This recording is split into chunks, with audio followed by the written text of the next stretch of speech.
A good team is occupied with its work. Whether that's a particular project or coordinating a series of projects, the focus of the group is whatever moves it towards its goals.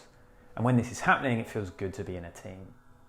Even when there are things that are uncomfortable or difficult, maybe relationships to navigate, hurdles to get over, but your overwhelming sense is that you're doing something healthy and useful together.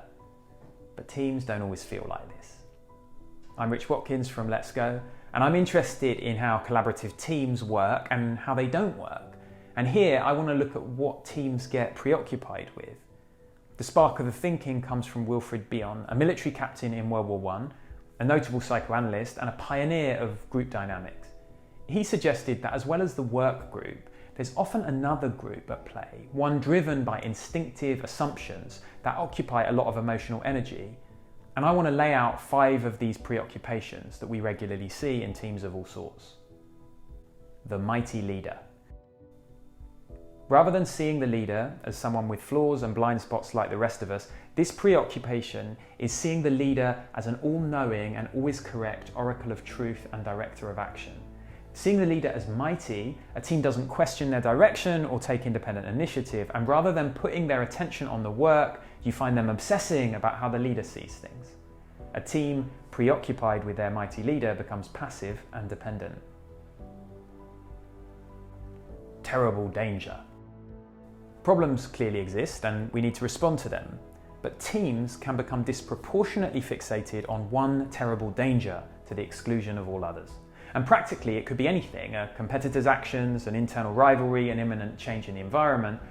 But whenever all the energy of a team is channeled into one peril, either fighting it or fleeing from it, the problem becomes overblown and ironically harder to solve. Because the team misses the small steps that will bring meaningful progress in all the fuss and noise. And of course, other important things also get missed. Fantasy future.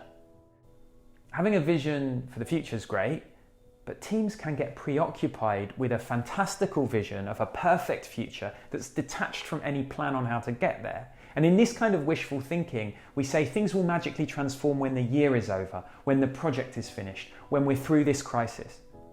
But when we idolize the arrival of a fantasy future, we lose a grip on how it will arrive.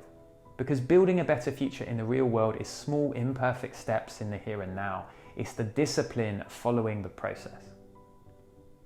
Utopian unity.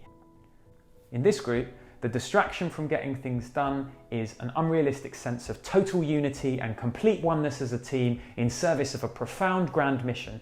It's an attachment to an unobtainably high ideal for who we are and what we're doing. It's the teams that evoke that almost religious following. What it doesn't allow for is argument, doubt, questioning. And this makes us less intelligent and actually causes more fractures in the long term, because unity isn't its declaration, and the road to real unity involves healthy friction and grounded skepticism along the way. Missing out. In a team, people take different roles and responsibilities but are working together for the collective good. But in a team preoccupied with missing out, there is drama unless everyone is involved in everything. It's interfering and a lack of trust disguised as good collaboration. And this kind of team is slow and exhausting. In a healthy group occupied with a task, of course things happen we don't know about and communication gets missed and forgotten, but we don't say it happened behind our back, and not every omission of information is taken personally as an attack. So that's 5 things teams can become preoccupied with. The mighty leader, the terrible danger, the fantasy future, utopian unity, and missing out. And alongside the work of a team, we will inevitably become preoccupied with something. There will be things that consume a disproportionate amount of our energy and take us away from the daily focus. If we want teams to go well, we have to get good at bringing our attention back to the things we're here to do, reminding ourselves of the simple, timeless truths about teams. It's not about the leader, it's about the team. When we face a problem, we need to stay grounded and make a plan that can deal with it. To build a positive future, our focus is on what's in our control in the here and now. We can be candid about our different perspectives because we're in this together. We each play our role and trust each other to do theirs, and we allow for imperfection along the way.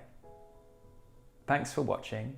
This video comes with a nod to the Let's Go Pulse Check, which is a simple but powerful psychometric for teams that opens up the kind of conversations that brings teams away from their preoccupations and back to their work.